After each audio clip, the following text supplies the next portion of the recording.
सजनो अस्सलाम वालेकुम।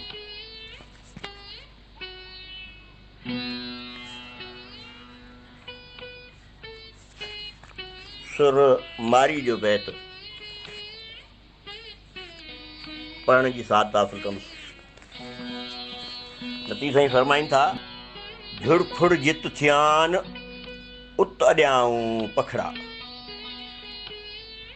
हिन मुंहिंजे हाल जो हिन मुंहिंजे हाल जी क़दुरु न कीनान, जेकर आऊं विसरियान मारू कूत करारिया।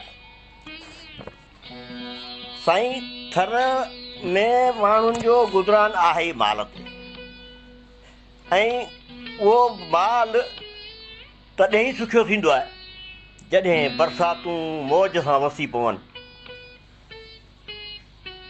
तॾहिं त चयो वियो आहे न त वसे त थर न त बर ई बर, पोइ त ही वारी पई वाका कंदी आहे। वरी बरसात जूं बि पंहिंजूं चिलविलायूं सरासरी सॼे मुल्क ते हिकु कुरी त वसे बि कोन, किथे घटि किथे वधि, किथे मुर्गो कोन वसे, या किथे थोरी बि हुजे घणी बि हुजे, किथे बना ॿोड़ बि हुजे। पोइ वीचारा थरिया जिन जे इलाइक़नि में बरसाति न पई या घटि पई, गाह न थियो, ऐं जिन जो गुज़रानी चौपाए माल ते से पंहिंजा धण काहे वञो वस वारनि इलाइक़नि में गाहट थियनि। हिन बैत में लतीफ़ साईं उन वक़्त जी मंज़र कशी कई आहे।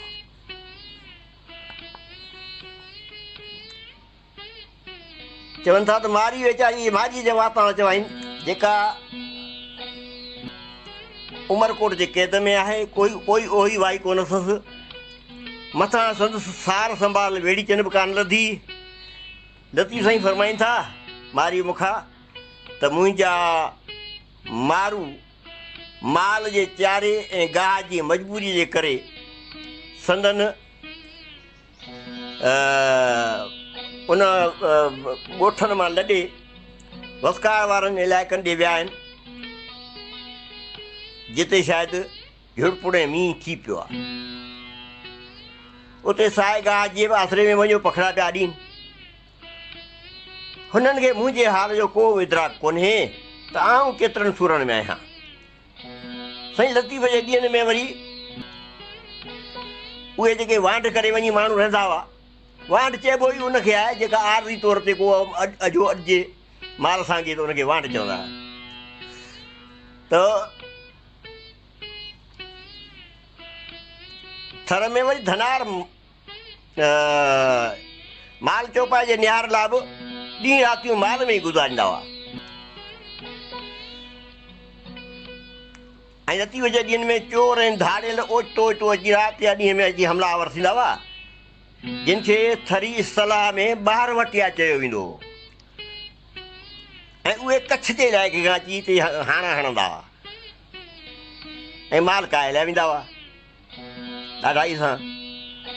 भिट धणीअ हिकु महान ॾाहे रहबर जे हैसियत में उन्हनि जेके वांढियुनि खे, जेके आरज़ी तौर ते वांढूं अॾे वेठा आहिनि ऐं माल उहे पंहिंजा अलॻि अलॻि पिया चारीनि ऐं पोराइनि, तिन खे सलाह थो ॾे त अलॻि अलॻि माल न रखो, सभु गॾिजी रहो, मुतहद थी रहो, मुड़ुस थी रहो ऐं पंहिंजा धन संभालियो।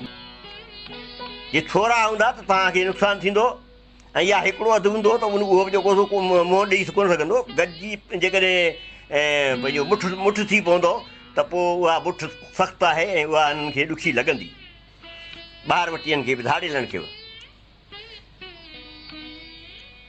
हिते चवनि था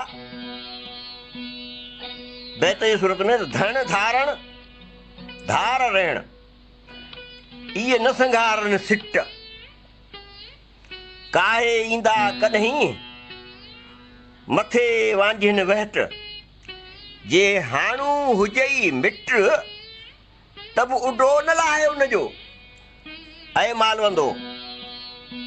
धण धारण खां पोइ वरी कणू कणू थी धार धार थी न वियो, सभु गॾिजी मुठ थी रहो।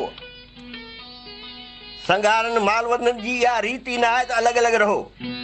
ही जेके ॿाहिरि वटिया धाड़ियल चोर जेके वहटनि ते अची ऐं घोड़नि उठनि ते चढ़ी बुहत चइबो ई उहो घोड़नि उठनि जे चढ़ीअ वारनि जानवरनि खे आहे।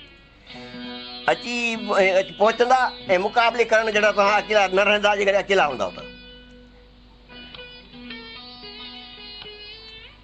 वरी चए थो त धारियां धाड़ियल त छा, पर जे हाणो हुजे ई मिट त बि उॾो न लाहे उनजो।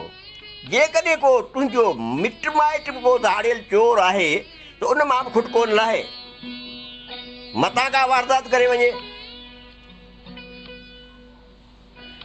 ऐं थरी झाटकी ॿोलीअ में बि हिकु आम चवणी आहे त चोरां पत न काई भले हून सॻा भाई,